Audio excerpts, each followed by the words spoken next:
face in your face. Pog. Pog.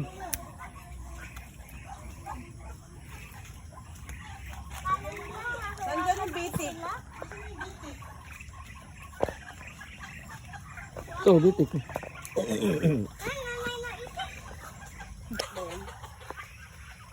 Dami nyo ko lang sa farm. Marunong ako magsaboy. Yan, ganyan mo. Ito to. Ang laki. Grabe ah. Pakainin mo si bitik. Yung itik niyo, pakainin niyo din. Anak na to. Ang laki na niya. Ang laki na agad ah.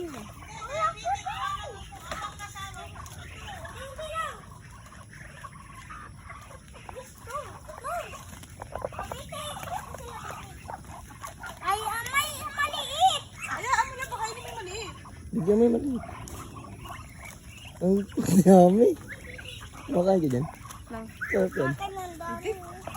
Adobo. Hindi ko pa na-try. Ayun na yung bitik. Di mo nabigyan. Yung, di ba nagpunta tayo sa Binondo, yung nakasabit? Yan yun. Bakling. Wala. Nagawin sila lang. Wala na lang. Ito, anak na to? Nangingi pa siya. Naghalo kasi ang itik sa TV. Kaya Ganda ganun ng... yung itsura niya. Kulay itimon eh. Alam mo yung...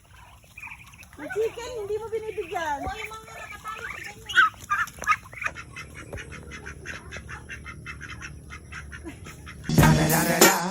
It's the one and only Digo Double G. Yung ano? Yung dalawang nakano, doon o. Ilagay lang.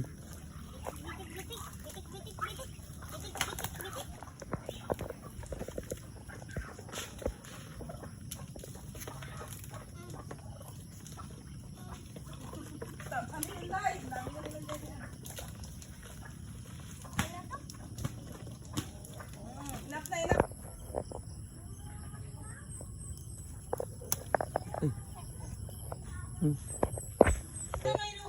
So, hello guys.